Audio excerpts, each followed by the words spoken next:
Hello everyone. Today we will discuss chemistry paper solution of 12th class JEE main paper actually, which was held on 4th of October 2020. So let us start with the very first question. Paper के according question number 26 था. ठीक है. Question number 26 में क्या बोला है? Six coordinate complex has formula. हमको complex का फार्मूला गिवन है COCl3 dot 5NH3 dot 6H2 और बोला है सिक्स कोऑर्डिनेट का मतलब उसका कोऑर्डिनेशन नंबर 6 है. हर ऐसा भी बोला है कि one formula unit total 3 ions produce करता है. मतलब एक आयन तो उसके क्या बोलते हैं उसके कोऑर्डिनेशन स्फीयर का और इसके अलावा 2 आयन और. तो देखो इससे हम लोग इसका फार्मूला निकाल सकते हैं. ऑब्वियसली आयन प्रोड्यूस करने के लिए हमें Cl ही बाहर रखने पड़ेंगे क्योंकि अमोनिया तो आयन देगा नहीं, H2O आयन देगा नहीं. तो हमें 2 Cl2 बाहर रखने पड़ेंगे ताकि 2 आयन एक्स्ट्रा मिल पाए और एक आयन तो कोऑर्डिनेशन स्फीयर का होगा ही सही. तो हम बोल सकते हैं कि हमारा एक फार्मूला ऐसा इसका बन सकता है. एक्चुअल में यहाँ पर 6H2 नहीं है, मैंने रॉन्ग लिख दिया था, एक ही H2 है ना. तो यहाँ पर H2 और आ गया.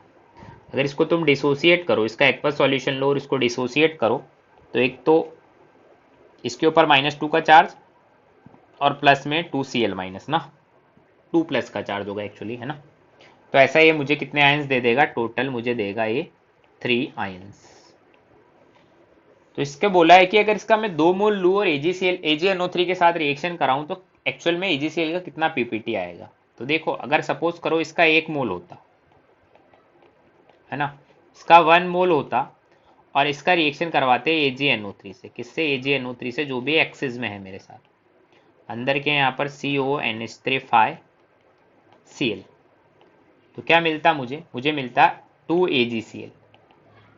Ag उन्हीं Cl माइनस आयन को कैप्चर कर पाएगा जो कोऑर्डिनेशन स्फीयर के बाहर है, अंदर वालों को प्रेसिपिटेट नहीं कर पाएगा. तो इसके 2 मोल्स मिले.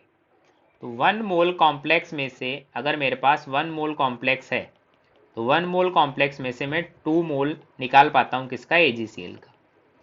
तो टोटल 2 मोल कॉम्प्लेक्स के लिए पूछा तो उससे कितने बनेंगे? 4 मोल्स ऑफ AgCl. AgCl के 4 मोल प्रेसिपिटेट हो जाएंगे. करेक्ट आंसर क्या आ जाएगा? फर्स्ट. चलिए नेक्स्ट क्वेश्चन करते हैं. क्वेश्चन नंबर 27 वाला क्वेश्चन आयनिक इक्विलिब्रियम से बेसिक क्वेश्चन है. हमें क्या बोला है कि बेरियम हाइड्रोक्साइड में, हमें बोला है बेरियम हाइड्रोक्साइड है, उसके अंदर में बेरियम हाइड्रोक्साइड में उसके अंदर में HCl डिजोल्व कर रहा हूँ. दोनों को मिक्स कर रहे हैं, एसिड और बेस है दोनों. बेरियम हाइड्रोक्साइड के बारे में बोला है कि उसका 2 × 10⁻⁴m उसका मोलैरिटी है. HCl के बारे में बोला है 10⁻⁻4m मोलैरिटी है. इसके बारे में एक बोला है इसका 300 ml डिजोल्व करते हैं. इसका वॉल्यूम पूछा है. सपोज करो इसका VmL डिजोल्व करते हैं तो जो फाइनल सॉल्यूशन बनता है, हमें बोला है जो फाइनल सॉल्यूशन बनता है उसका H+ आयन का कॉन्सेंट्रेशन दे रखा है 5 × 10⁻11. एक्चुअल में H+ आयन का कॉन्सेंट्रेशन बहुत ही कम है. तो हम इससे क्या करते हैं, एक बार OH- आयन का सॉल्यूशन निकाल लेते हैं, कॉन्सेंट्रेशन निकाल लेते हैं OH- आयन का, ताकि एक्चुअल में मुझे पता चल जाए कि सॉल्यूशन मेरा एसिडिक है या बेसिक. बेसिक सॉल्यूशन है क्योंकि H+ आयन का कॉन्सेंट्रेशन तो बहुत कम है. तो OH- आयन का कॉन्सेंट्रेशन क्या होगा? KW अपॉन H+ आयन का कॉन्सेंट्रेशन अगर 10⁻⁻7 से कम होता तो मैं बोलता सॉल्यूशन मेरा एसिडिक है. 10⁻⁻7 से कम होता तो सॉल्यूशन मेरा बेसिक है, जो कि एक्चुअल में 10⁻⁻7 से ही मेरा कम है H+ आयन का कॉन्सेंट्रेशन. अगर इससे कम होता है तो हम बोलते हैं 25 डिग्री सेल्सियस पर सॉल्यूशन कैसा है? मेरा बेसिक. और इससे ज़्यादा होता है तो मैं बोलता हूँ सॉल्यूशन कैसा है? मेरा एसिडिक. तो एक्चुअल में इससे क्या है, मतलब सॉल्यूशन बेसिक है. तो OH- आयन का कॉन्सेंट्रेशन यहाँ से निकालेंगे 10⁻14 अपॉन 5 × 10⁻11. सॉल्व करोगे तो OH- आयन का कॉन्सेंट्रेशन कितना आएगा? वो आएगा मेरा 2 × 10⁻4. अब OH- आयन मेरे को मिल कितना रहा है? बेरियम हाइड्रोक्साइड देगा तो एक बेरियम हाइड्रोक्साइड 2 OH- आयन देगा. तो OH- आयन के क्या निकालते हैं? मिलीमोल्स निकालते हैं ना. तो ब्रैकेट नहीं लगाएंगे हम लोग, स्क्वायर ब्रैकेट का मतलब तो कॉन्सेंट्रेशन होता है. तो हम लोग लिखें मिलीमोल्स ऑफ OH- आयन. वो कितना होगा? वो होगा मेरा m इंटू वी, और इंटू 2 भी करेंगे क्योंकि 2 OH माइनस आयन दे रहा है, और ये मिलीमोल्स क्यों है, क्योंकि वॉल्यूम ml में। ऐसे ही millimoles of H plus ion अगर मैं लिखूं, millimoles of H plus ions, तो वो कितना होगा, वो होगा 300 इंटू 10⁻⁻⁴, मतलब 3 इंटू 10⁻⁻²। और क्या है सॉल्यूशन, क्या है मेरा सॉल्यूशन, किस नेचर का है, solution is basic in nature, मतलब अल्टीमेटली मेरे पास OH माइनस आयन ही बचेगा। तो रिएक्शन क्या होगा, OH minus ion H plus ion से रिएक्ट करेगा और वाटर बना देगा, ऐसा होगा। OH माइनस आयन कितना है, वो है 4V into 10⁻⁻⁴। H plus ion कितना है, 3 इंटू 10⁻⁻²।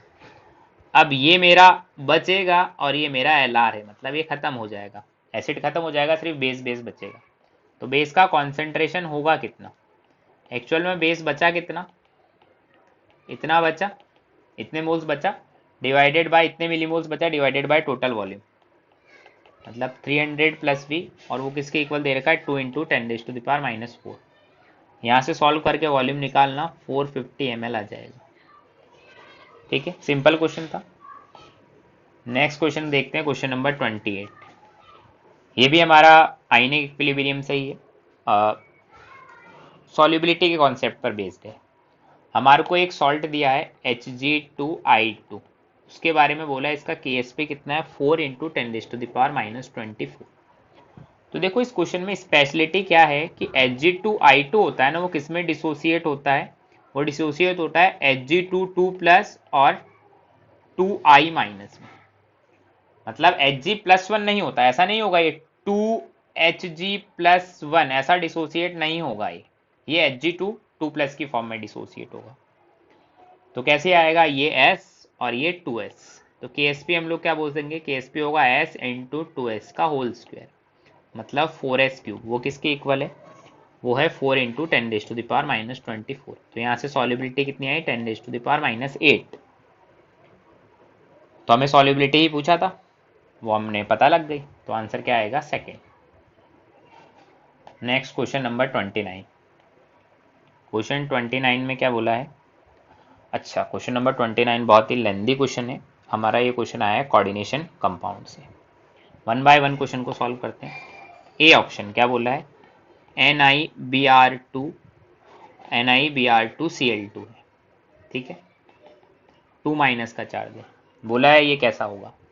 तो देखो निकल है 2 प्लस में, 2 प्लस में निकल होता है क्या, 3D8, और साथ में 2 लिगेंड दिए Br माइनस Cl माइनस, दोनों ही वीक फील्ड लिगेंड। तो 3D8 के साथ कभी भी वीक फील्ड लिगेंड आ जाए तो हमने क्या पढ़ा है, वो क्या होता है, sp3 हाइब्रिडाइजेशन, मतलब tetrahedral complex, tetrahedral complex. 3D8 को फिल करोगे तो कैसा फिल होगा, 1 2 3 4 5 6 7 8, कितने अनपेड इलेक्ट्रॉन है, 2 अनपेड इलेक्ट्रॉन है, तो ऑब्वियसली पैरामैग्नेटिक ही होगा। तो 2 अनपेड इलेक्ट्रॉन के साथ पैरामैग्नेटिक कौन है, Q, तो ए के लिए Q मैच हो गया।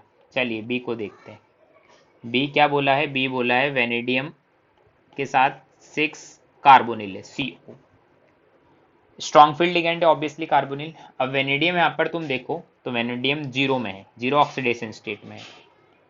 वेनेडियम होता है 3D3 4S2, तो स्ट्रॉन्ग फील्ड है तो S के इलेक्ट्रॉन D में चले जाएंगे, ये हो गया 3D5 4S0। 6 हमारे पास क्या है, 6 इसका कोऑर्डिनेशन नंबर 6 है, मतलब इसके अंदर कुछ ऐसा होगा, Eg ऊपर T2G नीचे। अब स्ट्रॉन्ग फील्ड लिगेंड है, लिगेंड स्ट्रॉन्ग फील्ड है, तो पेयरिंग हो जाएगी, मतलब 1 2 3 4 5 ऐसे इलेक्ट्रॉन फिल होंगे 3D5 में। तो क्या हुआ, एक अनपेयर्ड इलेक्ट्रॉन है प्लस पैरामैग्नेटिक भी है सब्सटेंस, क्योंकि अनपेयर्ड इलेक्ट्रॉन है इसलिए, एक अनपेयर्ड इलेक्ट्रॉन के साथ पैरामैग्नेटिक, तो आंसर आ गया पी। सी ऑप्शन क्या बोला है, CrCN6 3 माइनस, तो यहाँ पर तुम देखो क्रोमियम 3 प्लस में है, क्रोमियम 3 प्लस में कैसा दिखता है, ये दिखता है 3D3 4S0। SFL strong field ligand है तो 3D3 कैसा फील होगा, ऐसे 1 2 3, बाकी डी आगे वाले खाली है सारे। तो अनपेयर्ड इलेक्ट्रॉन कितने हैं इसमें, 3 अनपेयर्ड इलेक्ट्रॉन है और प्लस पैरामैग्नेटिक है, क्योंकि अनपेयर्ड इलेक्ट्रॉन तो है ही, तो 3 अनपेयर्ड इलेक्ट्रॉन के साथ पैरामैग्नेटिक, मतलब आर हो गया। डी में हम लोग देखें तो डी क्या है, निकल टेट्रा कार्बोनिल। तो निकल यहाँ पर जीरो में है, निकल जीरो में क्या होता है 3D8 4s2। SFL है, स्ट्रॉन्ग फील्ड लिगेंड है, तो अंदर डाल देगा किनको, एस के इलेक्ट्रॉन्स को, तो ये हो गया 3D10 4s0। ठीक है, तो कोई भी अनपेड इलेक्ट्रॉन नहीं है, तो कैसा हो गया डायमैग्नेटिक। डायमैग्नेटिक के लिए क्या आंसर आएगा एस। तो सारे ऑप्शन को मैच कराए तो हमारा अल्टीमेट आंसर आता है थर्ड। चलिए, लेंदी क्वेश्चन था, कॉन्सेप्चुअल था, अब मॉडरेट टाइप का था, ना इजी था ना हार्ड था। Question number 30, this question is also from coordination compound, basic question है, लिगेंड्स के टाइप के ऊपर पूछा है हमें। क्या बोला है कि EDTA4- के बारे में पूछा है। EDTA4- मतलब ethylene diamine, ethylene diamine structure बना देते हैं, टेट्रा एसीटेट आयन, तो चारों तरफ एसीटेट आयन हो जाएंगे, मतलब कैसे CH2COO-, CH2COO-, यहाँ पर भी ऐसा ही होगा, CH2C डबल बॉन्ड OO-, और यहाँ पर भी CH2C डबल बॉन्ड OO-। अब देखो ये हेक्साडेंटल लिगेंड है, तो कौन कौन डोनर एटम है, एक तो यहाँ से डोनेशन होगा, एक यहाँ से डोनेशन होगा, एक इन ऑक्सीजन से होगा, एक इस ऑक्सीजन से, एक इस ऑक्सीजन से। तो डोनेशन किन से हो रहा है, 2 तो नाइट्रोजन है प्लस 4 ऑक्सीजन है, ये डोनेशन कर रहे हैं, तो आंसर क्या आएगा सेकेंड। Next question number 31। 31 में क्या बोला है, 31 एक्चुअल में कॉन्सेप्चुअल क्वेश्चन है, आयनिक इक्विलिब्रियम और केमिकल इक्विलिब्रियम का मिक्स टाइप का क्वेश्चन है, बट आयनिक के कॉन्सेप्ट आते हैं तो भी हम लोग कर लेंगे। अच्छा क्वेश्चन है, एन एसिड, कोई एसिड है हमारे पास HA, उसका K गिवन है 10⁻⁻⁵, मतलब वीक टाइप का ही एसिड है। React with NaOH this, what would be the value of rate constant of the reverse reaction at the same temperature if rate constant of forward reaction is this। ठीक है, तो देखो मान लो कि वो weak acid CH3COOH है ना, वो NaOH से रिएक्शन करता तो क्या बनाता CH3COO Na+H2। अगर इस रिएक्शन को ऐसे हम लोग सोचे तो ये क्या है, ये हमारा है एक सॉल्ट है, कौन सा, वीक एसिड स्ट्रॉन्ग बेस का, उसका हाइड्रोलिसिस है ना। तो इस रिवर्स वाली रिएक्शन के लिए KH की वैल्यू क्या होगी, इसके लिए इक्विलिब्रियम कांस्टेंट KH डिफाइन होगा, वो क्या होगा KW/K, मतलब KW/K। ठीक है, बट हमें तो रिवर्स रिएक्शन का थोड़ी निकालना है, हमें तो किसका निकालना है, फॉरवर्ड वाली रिएक्शन का, जो इस डायरेक्शन में मूव करे, फॉरवर्ड डायरेक्शन में मूव करे, तो उसके लिए KH की पावर -1 वो क्या होगा K/KW। तो K का वैल्यू 10⁻⁻⁵, KW का वैल्यू 10⁻⁻14, तो ये आ गया 10⁻9। ठीक है, अब किसी भी रिएक्शन का जो K इक्विलिब्रियम होता है वो क्या होता है K फॉरवर्ड/K बैकवर्ड। K फॉरवर्ड का वैल्यू हमें दे रखा है 10⁻11, K बैकवर्ड का वैल्यू निकालना है, और ये इक्विलिब्रियम का वैल्यू 10⁻9 के इक्वल है, तो K बैकवर्ड का वैल्यू कितना आ गया 10⁻20। तो हम देखें तो आंसर कितना आ गया 4। ट्रिकी क्वेश्चन था थोड़ा। नेक्स्ट क्वेश्चन नंबर 32 अगेन हमारा आयनिक इक्विलिब्रियम का क्वेश्चन है। बोला है पीएच क्या होगा। अब देखो हमें दे क्या रखा है 50 ml of 0.4 NHCl plus 50 ml of 0.2 NaOH। तो देखो अगर हम लोग HCl और NaOH के वैलेंसी फैक्टर की बात करें तो इन दोनों का वैलेंसी फैक्टर 1 होगा, क्योंकि HCl भी एक H+ दे सकता है, NaOH भी एक OH- दे सकता है। तो इसको हम लोग 0.4 N को 0.4 M लिख सकते हैं, 0.2 N को 0.2 M लिख सकते हैं, क्योंकि अगर वैलेंसी फैक्टर 1 होता है तो मोलैरिटी और नॉर्मेलिटी दोनों का वैल्यू इक्वल हो जाता है। ठीक है, तो अगर हम लोग यहाँ से देखो मिलीमोल्स निकाले, मिलीमोल्स ऑफ HCl, तो वो कितना आएगा 50 इंटू 0.4, तो यहाँ से बनेगा 20 बनेगा क्या 4 into 5 20। Yes, millimoles of NaOH निकाले तो कितना आएगा 50 इंटू 0.2, तो ये बनेगा 10। अब रिएक्शन करवाओ, देखो HCl और NaOH रिएक्शन करेगा तो क्या बनाएगा NaCl और वाटर, HCl कितना है, HCl है 20, NaOH है 10, तो ये 10 बच जाएगा, ये पूरा खत्म हो जाएगा, और एक ये NaCl बना। उससे कोई मतलब नहीं, क्योंकि NaCl स्ट्रॉन्ग एसिड और स्ट्रॉन्ग बेस का सॉल्ट होता है, उसका pH 7 होता है, तो उसको भी कंसिडर नहीं करेंगे, वाटर को हम करते ही नहीं है। अब pH कितना होगा, तो देखो H प्लस आयन का कॉन्सेंट्रेशन कितना है, H प्लस आयन का कॉन्सेंट्रेशन है मिलीमोल्स 10 अपॉन वॉल्यूम हो गया 100, 50 प्लस 50 मतलब 10⁻⁻1। तो pH कितना होगा, माइनस लॉग H प्लस की कॉन्सेंट्रेशन, तो यहाँ से pH आ गया 1। ठीक है, तो मेरा आंसर आ जाएगा थर्ड। चलिए नेक्स्ट करते हैं क्वेश्चन नंबर 33। ऑर्गेनिक केमिस्ट्री का क्वेश्चन है, ORM1 से आया है। ठीक है, क्वेश्चन में क्या बोला है, देखो सिंपल क्वेश्चन है, कैसा मैं बताता हूँ तुम्हें।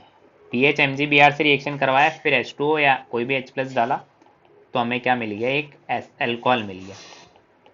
अब एल्कोहल का डिग्री देखो तुम, 2 डिग्री एल्कोहल है। तो मैंने तुम्हें पढ़ाया था ऐसा, या फिर जिस भी टीचर से तुम पढ़ते हो तुम्हें ऐसा पढ़ाया गया होगा क्या, कि फॉर्मेल्डिहाइड से रिएक्शन करवाते हैं जब RMgX का वाटर के साथ, तो हमें 1 डिग्री अल्कोहल मिलता है। फॉर्मेल्डिहाइड के अलावा अगर कोई दूसरा एल्डिहाइड होगा और RMgX वाटर से रिएक्शन करवाते हैं तो 2 डिग्री अल्कोहल मिलता है। और कीटोन से रिएक्शन करवाएं कभी RMgX और वाटर के साथ, तो 3 डिग्री अल्कोहल मिलता है। ठीक है, ऐसा मुझे बोला गया है। बट हमारे पास तो ऑप्शन में बहुत सारे लोग हैं, बट एक ऑप्शन में एक एल्डिहाइड भी है, तो एल्डिहाइड से 2 डिग्री अल्कोहल मिलना तो श्योर है, मतलब मुझे पता चल गया आंसर तो 4th ही आएगा। बट बाकी लोग क्यों नहीं आएंगे, उनको भी देख लेते हैं। जैसे कि CH3C डबल बॉन्ड OOH है ना, इसका रिएक्शन करवाएंगे तो SN2 रिएक्शन देगा, और ये CH3CO PH यहाँ पर रिएक्शन को रोक देगा। इसमें अगर ग्रिग्नर्ड रिएजेंट डालेंगे तो एक ही मोल दिया तो एक ही मोल का रिएक्शन लिखेंगे। ऐसे ही HCO OCH3 है, एस्टर है, इसमें डालेंगे तो ये बनाएगा HCOPH। ऐसे ही CH3COCl में डालेंगे ग्रिग्नर्ड रिएजेंट, तो ये बनाएगा CH3COPH। ये तीनों ही लोग SN2TH रिएक्शन देंगे, तो ये आंसर नहीं होंगे, क्योंकि ये लगभग सारे लोग कीटोन या एल्डिहाइड बना रहे हैं, इसलिए तो आंसर 4th हो जाएगा। क्वेश्चन नंबर 34 कहाँ से आया, ये क्वेश्चन आया है इलेक्ट्रोकेमिस्ट्री से। क्वेश्चन देखो क्या है, क्वेश्चन में जो लैंग्वेज है उसको थोड़ा सा चेंज करके मैं लिख देता हूँ कि हमको दिया है PT then H2 gas 1 ATM पर है, देन H प्लस आयन का कॉन्सेंट्रेशन जो कि 10⁻⁻2m है, देन PH2 है, मतलब H प्लस आयन का कॉन्सेंट्रेशन डायरेक्ट लिख दिया, then again H plus ion का कॉन्सेंट्रेशन दे रखा है 10⁻3m, PH3 मतलब H प्लस आयन का कॉन्सेंट्रेशन 10⁻3m, फिर अगेन H2 गैस है, ये भी 1 ATM पर है, इधर H2 गैस है, वो भी 1 ATM पर है। ठीक है, और लास्ट में प्लेटिनम का इलेक्ट्रोड है दोनों साइड में। ठीक है, प्रिंटिंग में थोड़ा मिस्टेक है, प्लेटिनम पहले लिख दिया H2 बाद में लिखा है, बट ऐसा ही होगा जैसा मैंने लिखा। बोला है कि रिएक्शन स्पॉन्टेनियस होगी या नहीं होगी। तो देखो सेल कैसे काम करेगा, एनोड पे क्या रिएक्शन होगा, एनोड पर ऑक्सीडेशन होता है, तो H2 गैस जाएगा 2H प्लस प्लस 2 इलेक्ट्रॉन में, ये एनोड पर होगा। कैथोड पर क्या होगा, 2H plus plus 2 electron gives H2 gas, ये जाएगा कैथोड पर। ये वाला कौन है, ये वाला ये H प्लस है, ये वाला H प्लस कौन सा है, ये वाला H प्लस है। ठीक है, ओवरऑल रिएक्शन लिखेंगे तो आएगा 2H प्लस से 2H प्लस, ये H प्लस 10⁻⁻3m का है, ये H प्लस 10⁻⁻2m का है। अब ई सेल हमने निकालना है, क्योंकि स्पॉन्टेनिटी के लिए सेल काम करेगा या नहीं, उसके लिए ई सेल निकालते हैं। तो E cell equal to E naught cell, hydrogen electrode का बना है तो E cell E naught cell 0 होगा, और ऑब्वियसली एक कॉन्सेंट्रेशन सेल है तो उसका ई नॉट सेल हमेशा 0 ही होता है, माइनस 0.0591 बाई एन मतलब 2 लॉग में स्क्वायर कर देंगे H प्लस आयन 10⁻⁻2 और -3। ठीक है, तो यहां से अगर तुम लोग निकालोगे ई सेल का वैल्यू, तो ई सेल का वैल्यू देखो कितना आता है, E cell equal to minus 0.0591 by 1 log 10⁻1। तो ई सेल का वैल्यू तुम देखोगे तो नेगेटिव आता है, तो मतलब कैसा होगा, non spontaneous. E cell negative होता है तो नॉन स्पॉन्टेनियस होता है, आंसर आएगा सेकंड। चलिए नेक्स्ट क्वेश्चन करते हैं, क्वेश्चन नंबर 35। 35 में क्या है, हमको दे रखा है find the EMF of the following cell. अब ये जो दे रखा है ये वैल्यू क्या है, ई नॉट है क्या, मान लो ई नॉट ये ई नॉट गिवन है हमको, एक तो पी बी टू प्लस से पी बी का कितना माइनस में 0.126 वोल्ट, और ए नॉट दे रखा है जिंक टू प्लस से जिंक का कितना माइनस में 0.763 वोल्ट, और सेल रिप्रेजेंटेशन भी हमें दे रखा है कैसा कि जिंक से जिंक टू प्लस जा रहा है, इसका कॉन्सेंट्रेशन 0.1 है, फिर पीबी टू प्लस से पीबी जा रहा है, इसका कॉन्सेंट्रेशन 1 है, ऐसा दे रखा है। तो ये क्या है, ये मेरा एनोड है, ये क्या है, ये मेरा कैथोड है, ठीक है। अब ई नॉट सेल पहले निकाल लो। ई नॉट सेल क्या होता है, SRP of cathode minus SRP of anode. तो कैथोड पर कौन है, लेड, लेड एसआरपी की फॉर्म में गिवन है, यस, माइनस 0.126, फिर माइनस में value SRP of anode, anode क्या नेगेटिव की टर्म में गिवन है, सॉरी एसआरपी की टर्म में गिवन है, यस, माइनस दिस। इसको सॉल्व करोगे तो तुम्हें मिलता है प्लस में 0.637 वोल्ट। चलिए ई नॉट सेल आ गया। अब हमें निकालना क्या है, हमें तो ईएमएफ ऑफ सेल मतलब ई सेल निकालना है ना। तो ई सेल क्या होगा, ई सेल होगा ई नॉट सेल माइनस 0.0591 बाय 2। तुम देखो इसमें 2 इलेक्ट्रॉन काम आए होंगे क्योंकि जिंक भी 2 प्लस में, लेड भी 2 प्लस में। लॉग प्रोडक्ट का कॉन्सेंट्रेशन अपॉन रिएक्टेंट का कॉन्सेंट्रेशन, प्रोडक्ट पर कौन होगा, प्रोडक्ट पर जिंक होगा, रिएक्टेंट पर लेड होगा, लेड 2 प्लस। इसको सॉल्व कर लेना, ई सेल आ जाएगा हमारे पास कितना 0.667 वोल्ट, मतलब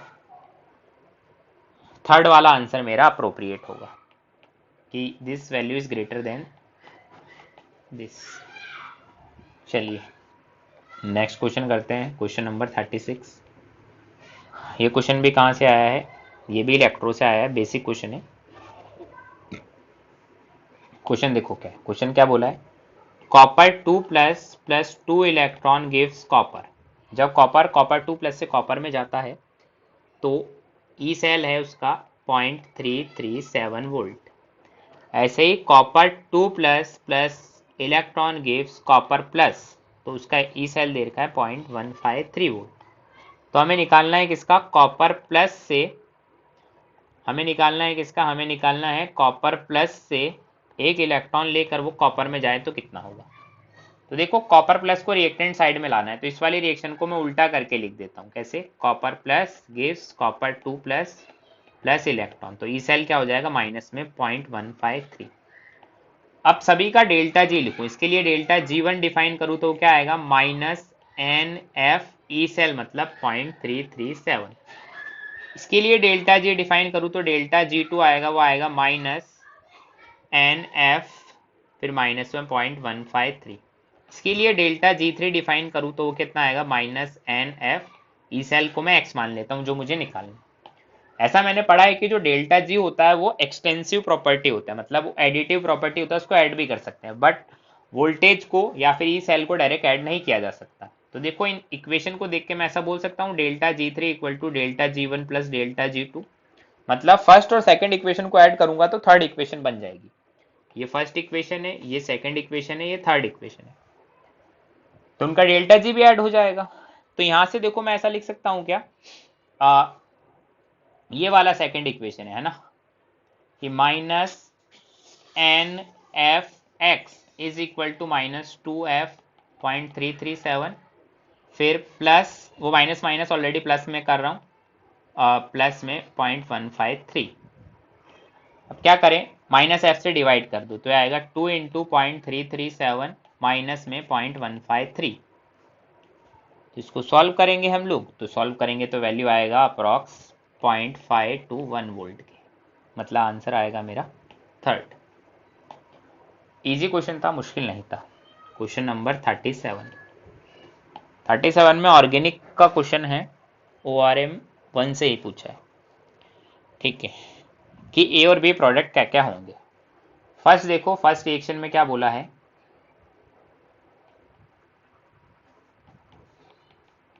इसमें हमने डाला LiAlH4।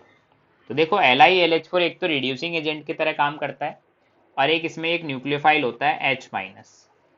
तो एक तो हमारे पास कीटोन है और एक मेरे पास ये ईथर है, ये ईथर वाला ग्रुप है ना, वो CH3। तो कीटोन को LiLH4 किस में कन्वर्ट कर देता है, अल्कोहल में, और ये ग्रुप तो एज इट इज ही रहेगा, इसको तो कुछ कर ही नहीं पाएगा। तो ये मेरा प्रोडक्ट ए बना।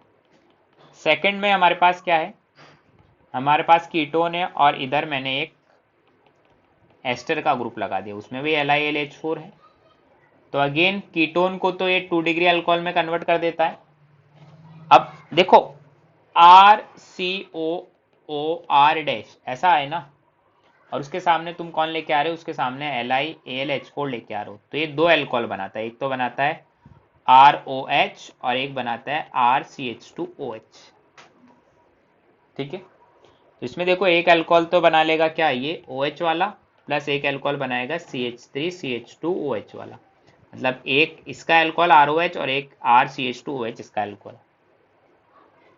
तो प्रोडक्ट अब देख लो ए और बी क्या होंगे। तो प्रोडक्ट के अकॉर्डिंग मेरा आंसर क्या आ जाएगा, बी, सॉरी बी नहीं, थर्ड मेरा आंसर आ जाएगा। क्वेश्चन नंबर 38 में क्या बोला है, मेटा डायरेक्टिंग ग्रुप। तो मेटा डायरेक्टिंग ग्रुप कौन से होते हैं ना, हमसे क्या पूछा है, मेटा डायरेक्टिंग ग्रुप कौन से। तो जो मेटा डायरेक्टिंग ग्रुप होते हैं वो कौन से होते हैं, जो या तो -I लगाए या फिर ओनली -M लगाते हो, वो मेटा डायरेक्टिंग होते हैं। तो देखो पहला ग्रुप है CH3, वो क्या लगाएगा, +I या हाइपर कॉन्जुगेशन। दूसरा ग्रुप है आयोडीन, आयोडीन क्या लगाता है, -M तो लगाता है, उसके साथ साथ एक -I तो लगाता ही है, उसके साथ में +M भी लगाता है, तो ये भी नहीं होगा क्योंकि -I के साथ साथ +M भी लगाता है। तो ऑब्वियसली मैंने पढ़ा भी है कि हेलोजन जो होते हैं मेरे ऑर्थो पैरा डायरेक्टिंग होते हैं। CI3 क्या है, ये -I का ग्रुप है। OCH3 क्या है, ये +M का ग्रुप है। तो मेरा -M का ग्रुप, -I का ग्रुप CI3 है, तो ये मेरा आंसर हो जाएगा। ठीक है, क्वेश्चन नंबर 39 ORM2 का क्वेश्चन है, इलेक्ट्रोफिलिक सब्स्टिट्यूशन रिएक्शन। क्या दिया है, CH3CH2Cl, सॉरी एक और CH2 है Cl, उसमें क्या डाला है, AlCl3 और एक बेंजीन भी डाला है। तो AlCl3 पहले क्या करेगा, इसका कार्बोकेटाइन बना देगा, एल्काइलेशन होगा, ये कार्बोकेटाइन रीअरेंज भी होगा, रीअरेंज होके कुछ ऐसा बना देगा, 1,2 हाइड्राइड शिफ्ट होगी। अब इस पर बेंजीन अटैक करेगा यहाँ पर, तो जो अल्टीमेट प्रोडक्ट मिलेगा वो कुछ ऐसा मिलेगा। इसको हम लोग क्या बोलते हैं, इसको बोलते हैं हम लोग आइसो प्रोपाइल बेंजीन या फिर क्यूमीन। ये मेरा आंसर होगा। तो मेरा आंसर क्या होगा, आंसर होगा मेरा फोर्थ वाला मेरा आंसर हो जाएगा। क्वेश्चन नंबर 40 में क्या बोला है, which of the following compound give methyl ethyl ketone on oxidation with PCC। क्या बोला है, which of the following compound give methyl ethyl ketone on oxidation with PCC। कौन सा ऐसा कंपाउंड है जो मिथाइल इथाइल कीटोन देता है ना on oxidation with PCC। PCC क्या होता है, पेरिडीनियम क्लोरोक्रोमेट होता है, एक वीक ऑक्सीडाइजिंग एजेंट है ना। तो वीक ऑक्सीडाइजिंग एजेंट है और हमको दे रहा है कीटोन, तो कीटोन किससे देगा, 2 डिग्री अल्कोहल से देगा, इतना हमें पक्का पता है। तो 2 प्रोपेनॉल है, पहला ऑप्शन है 2 प्रोपेनॉल। इसका ऑक्सीडेशन कराओगे तो एसीटोन मिलेगा, मतलब जो आंसर है मेरा वो नहीं आएगा। सेकंड है 2 ब्यूटेनॉल, तो इससे कराओगे तो इथाइल मिथाइल कीटोन मुझे मिल जाएगा, मतलब ये मेरा आंसर आ गया। तो आंसर क्या आएगा, सेकंड। चलिए नेक्स्ट करते हैं क्वेश्चन नंबर 41 पे। 41 question again oxidation reduction hydrolysis का है। 41 में क्या बोला है, हमें बहुत सारे ग्रुप दिए, ऐसा कंपाउंड दिया है, देखो ऐसा, इधर OH लगाया है, इधर OH लगाया है, इधर OH, इधर OH, इधर OH, कुछ उसमें रिएजेंट डाला है, और रिएजेंट डालने पर हमें क्या बोला है, रिएजेंट डालने पर हमें बोला है कि वो सिर्फ नॉर्मल हेक्सेन देता है, क्या देता है? Normal hexane. तो अगर तुमने थ्योरी को अच्छे से पढ़ा होगा ऑक्सीडेशन रिडक्शन हाइड्रोलिसिस की, तो रिडक्शन का क्वेश्चन है कौन से रिएजेंट हमें डालने पड़ेंगे। तो देखो अल्कोहल वाले ग्रुप को तो रिड्यूस हम लोग कर नहीं पाएंगे, तो अल्कोहल वाले तो जैसे हैं वैसे ही रहेंगे। कीटोन वाले ग्रुप अल्कोहल में कन्वर्ट हो जाएंगे अगर H2 निकल से कराएंगे, तो LiLH4 से कराएंगे तो भी कीटोन वाले ग्रुप किस में कन्वर्ट हो जाएंगे? अल्कोहल में। बट हमने पढ़ा है रेड फास्फोरस प्लस HI होता है ना, ये alcohol, aldehyde, ketone generally in सब को किस में कन्वर्ट कर देता है? एल्केन में। सेम नंबर ऑफ कार्बन का एल्केन बना देता है। अब कार्बन देखो इसमें कितने हैं? 1 2 3 4 5 6, उतने कार्बन का एल्केन बना दिया नॉर्मल हेक्सेन। तो रेड फास्फोरस और HI मेरा करेक्ट आंसर हो जाएगा, answer third. Next question number 42। 42 में क्या बोला है? ऑर्गेनिक का क्वेश्चन है। देखो पहले तो क्वेश्चन में क्या किया है, CH2 Br है, इधर Cl है, Mg के साथ रिएक्शन करवाया है ड्राई ईथर के साथ, तो क्या होगा? RMgX बन जाएगा। ठीक है, RMgX हम लोग बना देंगे, तो RMgX मेरा ऐसा बनेगा CH2 माइनस MgBr प्लस और इधर Cl। फिर नेक्स्ट स्टेप में उसमें क्या डाला है? एसिटल्डिहाइड डाला है। ठीक है, तो एसिटल्डिहाइड क्या है? CH3C double bond OH। तो ये नेगेटिव चार्ज आएगा और इस पर अटैक करेगा और ये यहाँ शिफ्ट हो जाएगा। तो क्या बना? CH3CO माइनस, इधर H, इधर CH2, इधर बेंजीन रिंग और इधर Cl, ऐसा बनेगा। और नेक्स्ट स्टेप में वाटर डाला है। देखो O माइनस के साथ यहाँ पर MgBr प्लस भी आएगा।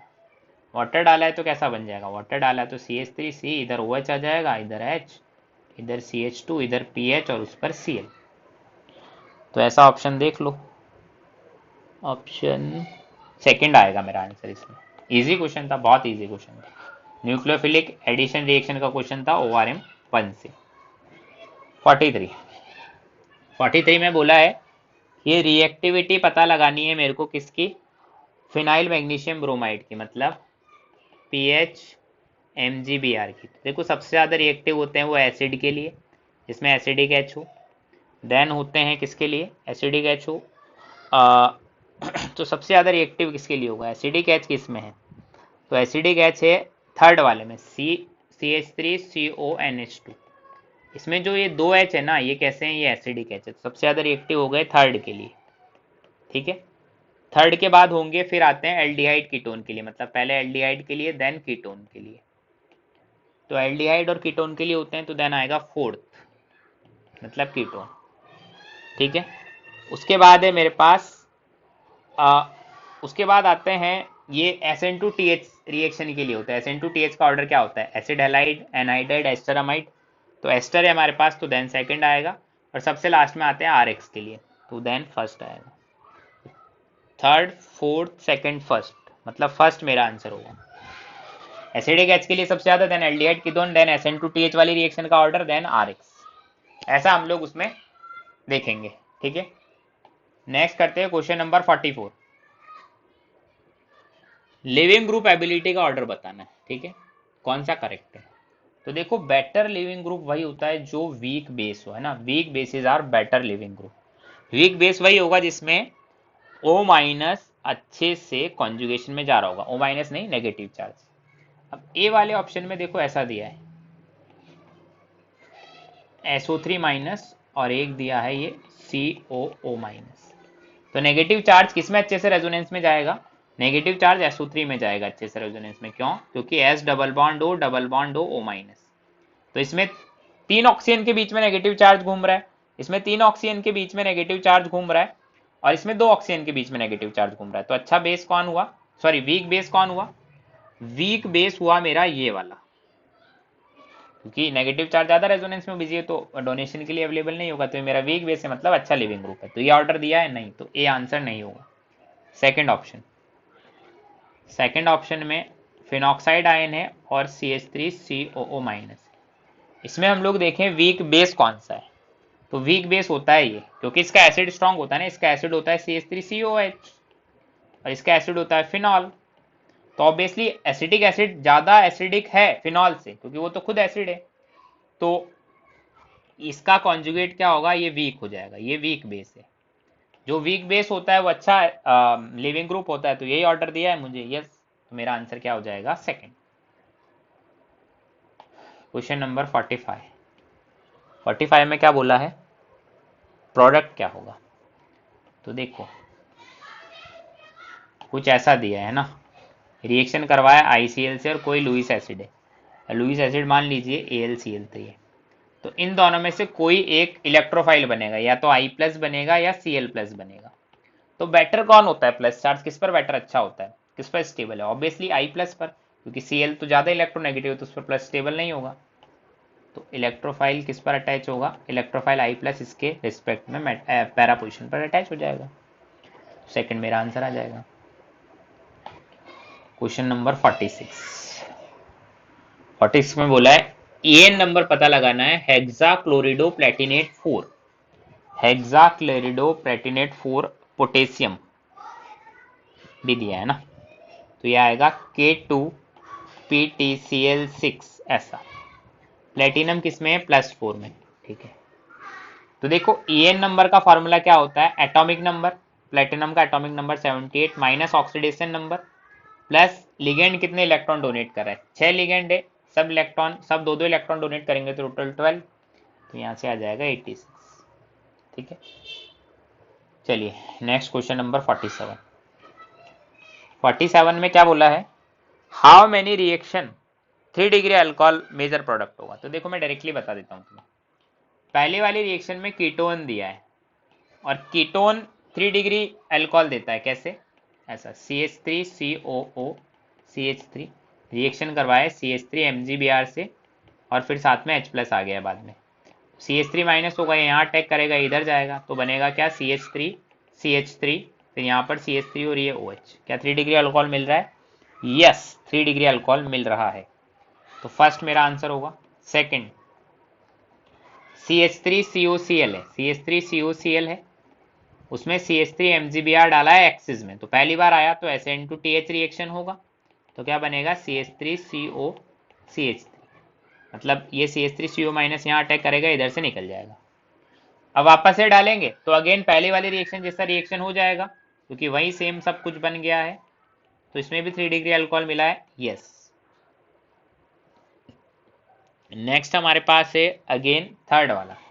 थर्ड वाले में क्या है, ClCOCl, इसमें CH3 MgBr है, और वो भी बोला है एक्सिस में। तो इसमें भी सेम यही होगा, पहले स्टेप में CH3COCl ऐसा बनेगा, दूसरे स्टेप में CH3COCH3 ऐसा बनेगा, तीसरे स्टेप में ऐसा 3 डिग्री अल्कोहल मिल जाएगा। पहले स्टेप में यहाँ अटैक करेगा ये निकल जाएगा, दूसरे स्टेप में अगेन अटैक करेगा फिर ये निकल जाएगा, तो हमारे को 3 डिग्री अल्कोहल मिल जाएगा। फोर्थ वाले में देखो क्या बोला है, फोर्थ वाले में एडिशन हो रहा है, इलेक्ट्रोफिलिक एडिशन किसका, एसिड हाइड्रेशन H2O के साथ H प्लस। इसमें ऐसा कुछ होगा, कार्बोकेटाइन कहाँ बनेगा, जहां पर स्टेबल कार्बोकेटाइन बने, मतलब यहाँ पर, तो यहाँ पर OH कनेक्ट होगा और इधर H, क्या ये 3 डिग्री अल्कोहल है, यस। तो फोर्थ वाले में भी 3 डिग्री अल्कोहल। फिफ्थ वाले में हाइड्रोबोरेशन ऑक्सीडेशन है, उसमें एंटी मार्कोनिकॉफ के अकॉर्डिंग जाते हैं हम लोग B2H6 के साथ, तो हमको प्रोडक्ट मिलता है ये क्या है, 1 डिग्री अल्कोहल। सिक्स्थ में कीटोन है, कीटोन में लिथियम एल्यूमिनियम हाइड्राइड डाला है, तो 2 डिग्री अल्कोहल ही बनाता है हमेशा कीटोन, तो ये भी आंसर नहीं होगा। तो 3 डिग्री अल्कोहल वाले कितने आ गए, टोटल 4 आंसर आ गया। Next question number 48। Question number 48 में क्या बोला है, हमको कोई कंपाउंड दिया, बोले कितने मोल्स बनेंगे CH4 के। तो देखो कंपाउंड क्या है, कंपाउंड का स्ट्रक्चर मैं पहले बना देता हूँ। कंपाउंड का स्ट्रक्चर कुछ ऐसा है, ये है C डबल बॉन्ड O, ये H, ठीक है, इधर OH है, इधर NH2 है, इधर CONH2 है, ठीक है। अब कितने एसिडिक एच है, देखो एक एसिडिक एच यहाँ पर है, एक एसिडिक एच यहाँ पर है, एक एसिडिक एच यहाँ पर है। जितने एसिडिक एच होते हैं CH3 MgBr से रिएक्शन करवाएंगे तो उतना ही मेरा CH4 गैस रिलीज होगा, तो कितना होगा 3 moles of CH4 gas. Next question number 49। 49 में देखो क्या बोला है। 49 पूरे पेपर का सबसे अच्छा क्वेश्चन लगा मेरे को, बहुत इंटरेस्टिंग क्वेश्चन है। देखो क्या है, हमको बोला है PD NH3H2O NO2 whole twice, इसमें कितने आइसोमर बन जाएंगे इंक्लूडिंग स्टीरियो। तो देखो पहली चीज तो इसमें कोऑर्डिनेशन नंबर 4 है, दूसरा 4D 5D का एलिमेंट है, 3D का एलिमेंट नहीं है, पैलेडियम है ना, तो ऑब्वियसली कोऑर्डिनेशन नंबर 4 होते हुए DsP2 हाइब्रिडाइजेशन इसका होगा, मतलब स्क्वायर प्लेनार। स्क्वायर प्लेनार हुआ तो ऑप्टिकल आइसोमेरिज्म तो मेरा खत्म ही हो गया, अब ज्योमेट्रिकल में ही देखना है। तो इसको मैं MABC2 टाइप का मान लेता हूं, ठीक है।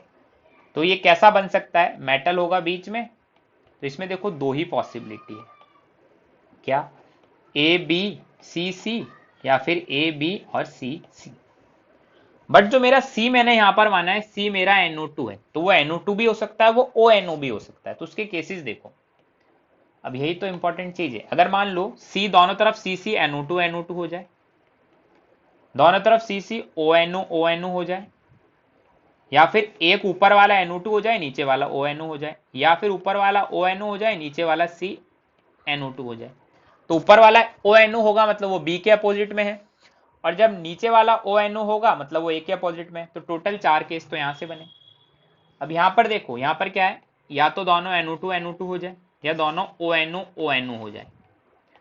अब दोनों में से कोई भी ONO हो और कोई भी NO2 हो, ये केस सेम है, चाहे ऊपर वाला ONO हो चाहे नीचे वाला ONO, क्योंकि दोनों एक दूसरे के आमने सामने रहेंगे और ये चारों पोजीशन आइडेंटिकल है। तो चौथा केस इसमें हम लोग कंसीडर नहीं कर पाएंगे, तो इसमें 3 ही बनेंगे, तो टोटल कितने बने, 7। Next question number 50। 50 में क्या बोला है, एक स्ट्रक्चर हमें गिवन है, स्ट्रक्चर में ड्रॉ कर देता हूं, ऐसा है, फिर 1 2 3 4 5 6 डबल बॉन्ड हो, ये नेगेटिव चार्ज, फिर यहाँ पर S डबल बॉन्ड हो नेगेटिव चार्ज, फिर इधर O minus this negative charge यहाँ पर भी। बोला कौन सा स्ट्रॉन्गेस्ट न्यूक्लियोफिलिक साइट है। तो देखो ये वाला नेगेटिव चार्ज बिजी है दोनों ऑक्सीजन के साथ रेजोनेंस में, ये वाला नेगेटिव चार्ज बिजी है ऑक्सीजन के साथ रेजोनेंस में, ये वाला नेगेटिव चार्ज बिजी है ऑक्सीजन के साथ रेजोनेंस में। तो अच्छा न्यूक्लियोफाइल वही होगा जिसका नेगेटिव चार्ज फ्री है, ये वाला नेगेटिव चार्ज एकदम क्या है, फ्री। तो ये स्ट्रॉन्गेस्ट न्यूक्लियोफिलिक साइट है, मतलब 4 वाली साइट, ठीक है।